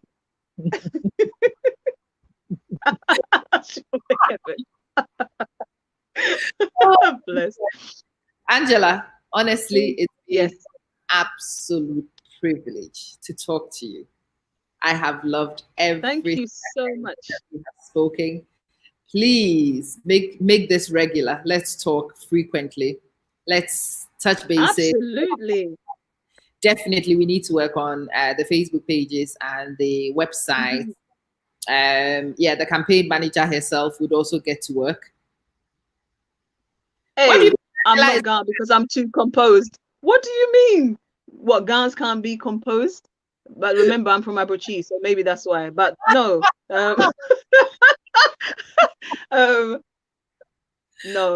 I'm sure if you don't take time, the Gans will be offended by that. But no, I'm too composed. Remember, I'm a lawyer as well. I have I have things to comport myself. Maybe that's just come. But hey, I am who I am. But the interesting This is how I speak. One making the Ga comments are the Gas themselves. So funny. Yeah. I did say that, yes, but no, I am Ga, but I also have some Ashanti in the family. All right. Okay. Yeah, that's where the Asante comes from. So it's a mixture. That's an interesting one. Very interesting. Yeah, just more so Ga, but it's there too. I will speak to Blessed. I will get in your ear as soon as Angela and I finish. Offense is your middle name. Yeah, right. Oh, but Sister Amma, it's been such an honor for you, but it's been such a privilege, an honor for me. I've had a wonderful time. It's been great being able to interact with your audience. The questions are great. And yeah, like you, I really love your approach, your style and everything. And I'll just say, I mean, to all my fellow Ghanaians, but especially my fellow mothers, the sisters, like, you can make a way. Anything, actually, anything is possible. It may seem, you may be going through a difficult time, but we need to do more to come together as a collective. It's not just in Ghana. I don't know if I said it here, but if I didn't, the world over, there's the race issue and then there's the gender issue. The women the world over, we are not at our best. That's why we're crying for gender equality, equity, forget the terms, but no one's going to give that to us. All we have to do is remember we have everything that we need. We just need to remember. And if we need help, that's fine. It's not a weakness because we have forgotten ourselves for a long time. So now we need to help each other remember. I'm like, okay, you want to go forward. Okay, I'll support you. There's not everybody has something to contribute. Your voice being the most important one. Absolutely. So hopefully the rest of you are as inspired as I am. Angela wanted to talk to you about her candidature, but I also wanted to talk to Angela because I knew that it would inspire so many of you. Shirley, thank you. Thank you so much. Thank you, Shirley. So much. And I'm glad the rest of you watching have also enjoyed it. It's been awesome, hasn't it? It really has. And yeah, hopefully we will set Angela to work. We'll get a few things done. Those of you who've seen the other interviews and you've spotted things that Angela should be working on, send me a list. So yeah. Oh, Pastor Fred, you came at the end, but please, I will put on a watch party as soon as Angela and I are done. I'll run again in the evening so people who are busy can catch it. But yeah, if you've seen anything that Angela should work on, if you've seen anything she should develop, because you've seen an awful lot of interviews by now, you've seen a lot of the candidates, a lot of you are familiar with the terrible two, the NDC and MPP already. You know what they are doing, you know the strategy. Send it to your sister and help your sister organize. That's the point. So she came to tell you that she's brave enough to put her neck forward. And it's also your responsibility, and it is my job to make sure that we help her formulate the strongest possible claim to make, not for her sake, but for all of our sakes. And for the sakes of the young people coming, for Ghana, and for all of us. So help her, help us, help everybody with the little bit of knowledge and the little bit of skills you have. Oh, it's your first time watching. Oh, wow. Welcome. Please join the family. We are a crazy bunch, but we are a fun, crazy wonderful bunch. Absolutely. It's been a pleasure, Angela. I will speak to you sometime very soon when I finish. Thank you so much. Thank you, Sister Amma. Speak soon, love. Bye-bye. Bye, dear. So, guys, you've met Angela.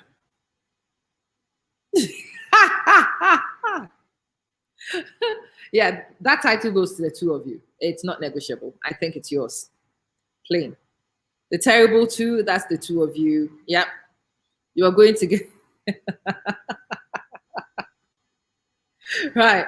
So, yes, seriously, it's been lovely speaking to Angela. It's been incredible getting to hear her. I am so inspired. I am so galvanized. It's not even true. And blessed beyond belief, don't you dare make a comment. Don't you dare respond to that one. But yeah, I am very galvanized. I am looking in my own mirror slowly with just one eye. I am not daring to look with two eyes at the same time, but at least I am approaching my mirror. I'm going to see what stands in the mirror, maybe reflect on myself a little bit and see whether I have also been a coward. Yes, I've been a coward. I don't think there's any way around it. I am a coward. Yeah, I'm a hopeless coward. I like convenience, but we're not really going to win anything. We're just looking at convenience. I think a lot of us will have to learn to inconvenience ourselves if we want to effect change. We need more activists. We need more feminine activists amongst us. We need fire starters amongst us. We need people who champion and support those who dare to put their names forward. So you asked for a woman. A lot of you have been making noise in my ear. Female candidates, are you not getting a female candidate? Well, there you are. You've got a female candidate. What would you do about it now? You've got one. You said you will support her. There you are. You've got one. You would champion her. Well, there she is. Her name is Angela. You've got her. Now show me what you would do. Let me see the suggestions rolling. Let me see the actual practical support happening.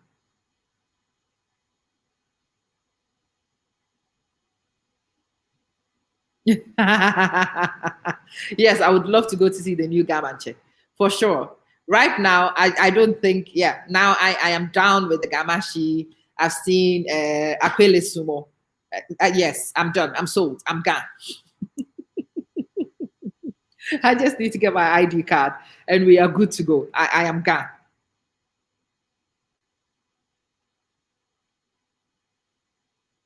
Look at you connecting Equiapim with Ghana. Oh gosh, it's an interesting place. But then you will find people who think that we still have purists in Ghana.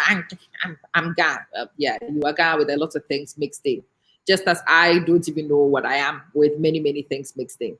There we go. Hopefully, I have a few interviews lined up. Tomorrow, we will see Kofi and we will have our conversations with Kofi. I definitely want a status update on the Aquile Suma. Oh, sorry. I thought it was Sumo. Okay, I went to Aquile Suma. Okay, yeah, I will not forget that one. I want a status update. I know Kofi's been speaking to a few people, so I want to know whether his conversations with those people have yielded anything. Has there been any developments? I definitely want to know. And yes, if you have any questions prior to the interview with Kofi, please come to me, tell me your thoughts, give me your questions. I will raise your questions. And when I do get answers, I will come back to you. It is my absolute pleasure, as always, to come talk to you guys. I live for these conversations. They have kept me sane on the straight and narrow in this very odd period in my life. And for that, I thank you sincerely. If you've not shared the video, do me a favor, do share the video. Angela needs everybody to see her. So share to your platforms, make a watch party out of the video, share it to everywhere that you do know, and get people to hear this simple message. We do have a Ghanaian woman who is brave enough to put her name forward. Her name is Angela Asanta Armar, and she wants to go for presidency with your support. Come on, girls. We sure can do this. And come on, men. We supported you long enough. You support us to do something for ourselves for a change. Thanks for watching. Speak soon.